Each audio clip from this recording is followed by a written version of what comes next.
Pensez-vous que la pédale d'accélérateur contrôle la quantité de carburant injecté dans le moteur? En fait, elle ne contrôle que la quantité d'air entrant dans le moteur. Aujourd'hui, nous vous présentons l'épisode 7 consacré au moteur, qui explique en détail les principes d'alimentation et d'injection de carburant.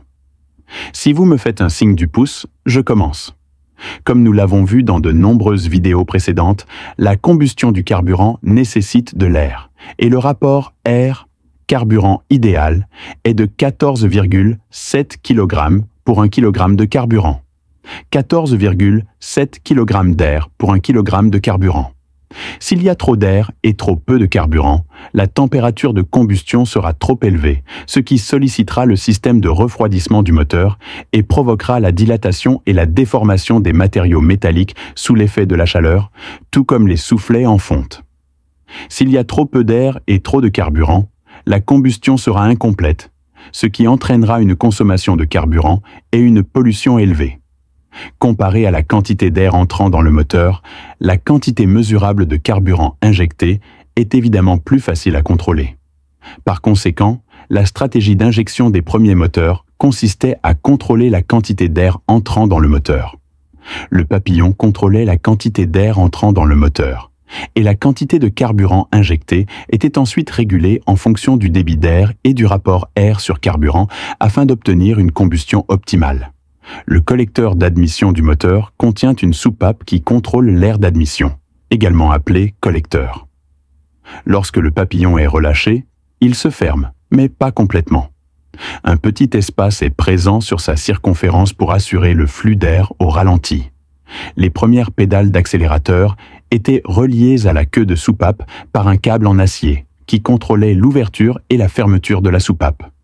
Le carburateur, situé à proximité de la queue de soupape, exploitait la différence de pression du flux d'air à grande vitesse pour pulvériser le carburant puis le mélanger à l'air.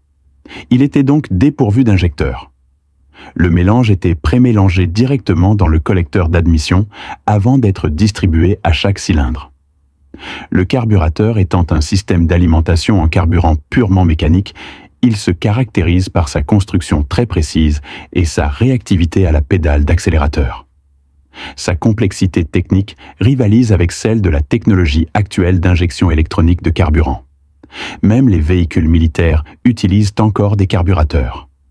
À l'exception de la pompe à carburant, alimentée électriquement, tous les autres composants du système d'alimentation sont purement mécaniques, réduisant ainsi le risque d'interférence électromagnétique.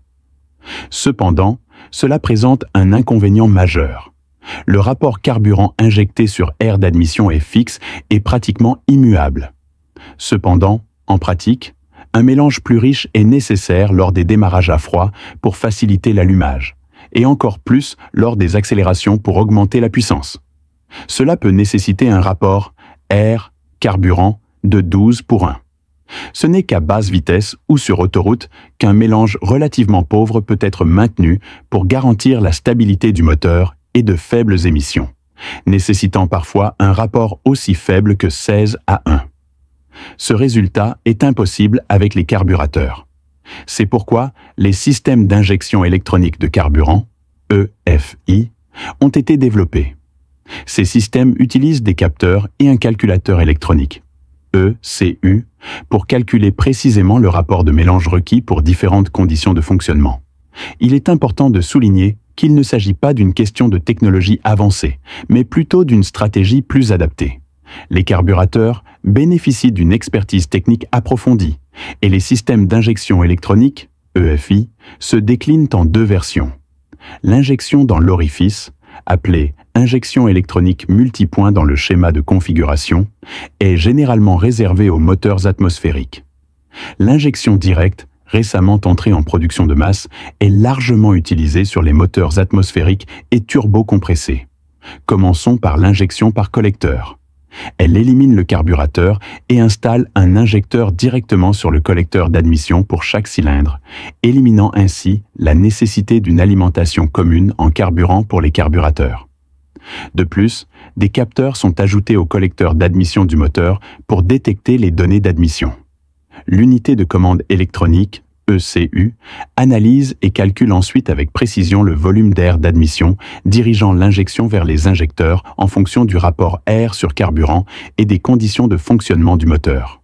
Il en résulte un rapport air sur carburant plus optimal et précis et un réglage en temps réel en fonction des conditions de fonctionnement du moteur.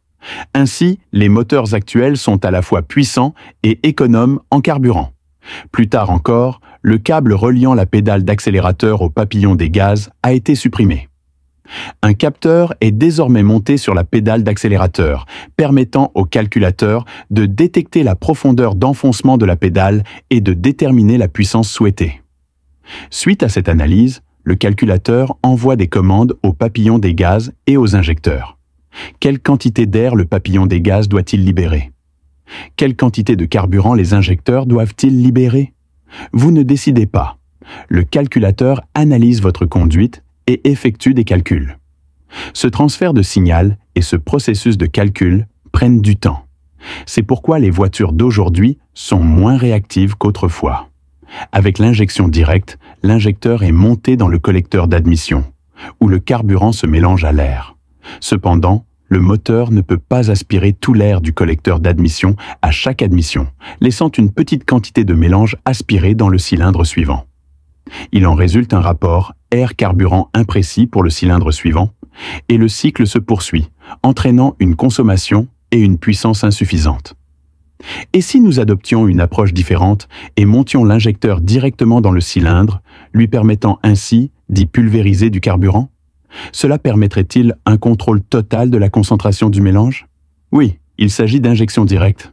L'injection directe et l'injection directe sont toutes deux des injections électroniques, mais la différence de positionnement des injecteurs entraîne des performances et une puissance moteur totalement différentes.